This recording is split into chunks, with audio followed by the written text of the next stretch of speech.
بہت زمانہ پہلے سنہری پہاڑوں کے درمیان ایک پرسکون وادی میں یاسر نام کا ایک غریب شہد پالنے والا رہتا تھا۔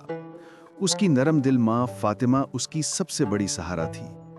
یاسر لکڑی کے چھتوں میں مکھیاں پالتا اور شہد بازار میں بیچتا تھا۔ لیکن ایک سال عجیب سا سخت گرمی کا موسم آیا۔ پھول سوکھ گئے، مکھیاں غائب ہو گئیں اور شہد آنا بند ہو گیا۔ لوگ کہنے لگے، اس کی قسمت میں ہی مشکل لکھی ہے، تقدیر کبھی نہیں بدلتی۔ یاسر نے بہت کوشش کی مگر کچھ نہ بنا۔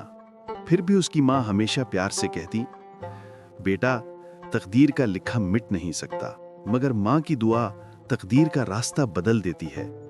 اللہ پتھر کے اندر بھی دروازہ بنا دیتا ہے۔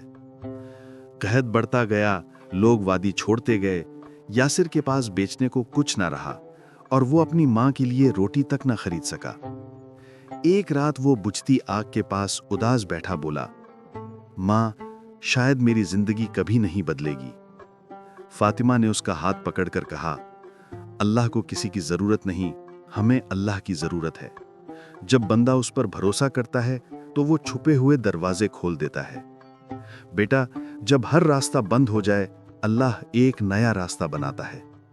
یہ طاقتور وظیفہ پڑھو، وَكَانَ اللَّهُ غَنِيًّا حَمِيدًا، جو پارہ نمبر 5 سورہ النساء کی آیت 131 میں ہے۔ اسے 41 بار پڑھو۔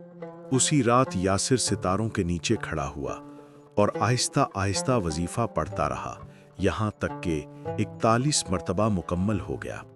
اندر فاطمہ سجدے میں رو رو کر دعا کرتی رہی، یا اللہ، میرا بیٹا محنتی ہے، اس کی تقدیر میں آسانی لکھ دے۔ واقعی ماں کی دعا سے تقدیر کا راستہ بدل جاتا ہے۔ دن گزرتے گئے مگر کچھ نہ بدلا۔ لوگ مذاق میں کہتے، ایک شہد والا دعا سے تقدیر تھوڑی بدل لے گا۔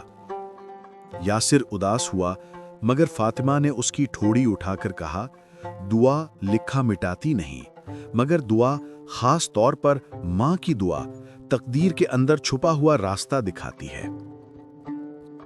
ایک دن دوپہر کو کچھ مسافر وادی میں آئے۔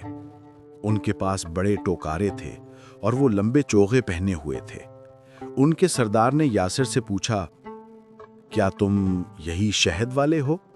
یاسر نے ہاں میں سر ہلایا۔ سردار بولا، ہم دارالحکومت سے آئے ہیں۔ ہماری ملکہ کے شاہی باغوں میں نایاب پھول ہیں، مگر وہاں کی مکھیاں کمزور ہیں۔ ہمیں کوئی نرم دل اور صابر شخص چاہیے۔ ہمیں بتایا گیا ہے کہ تمہارے ہاتھوں میں خاص مہارت ہے۔ یاسر حیران رہ گیا۔ وہ اپنی ماں کی طرف دیکھنے لگا۔ فاطمہ کی آنکھیں خوشی سے چمک رہی تھیں۔ بیٹا، شاید یہ پہلے سے تمہاری تقدیر میں تھا اور میری دعا اور تمہارے قرآنی وظیفے نے تمہیں چھپا ہوا راستہ دکھا دیا۔ وقت کے ساتھ یاسر شاہی باغوں میں کامیاب ہو گیا۔ شہد بہت آیا، پھول کھل اٹھے اور اس کی ماں نے اپنی آخری عمر سکون سے گزاری۔ سالوں بعد یاسر واپس وادی آیا اور آہستہ سے بولا، ماں ٹھیک کہتی تھیں، اللہ کا لکھا مٹ نہیں سکتا، مگر ماں کی دعا اور اللہ کی طرف رجوع کرنے سے زندگی کی کھوئی ہوئی روشنی واپس لوٹ آتی ہے۔ اس کہانی کا سبق یہ ہے کہ مشکل لکھی ہو تو آسانی بھی لکھی ہوتی ہے۔ دعا انسان کو اس آسانی تک پہنچا دیتی ہے۔ اگر آپ مشکل میں ہیں تو یہ آیت 41 بار پڑھیں۔ وَكَانَ اللَّهُ غَنِيًّا حَمِيدًا، ماں کی دعا اور اللہ کی طرف رجوع کرنے سے زندگی کی کھوئی ہوئی روشنی واپس لوٹ آتی ہے۔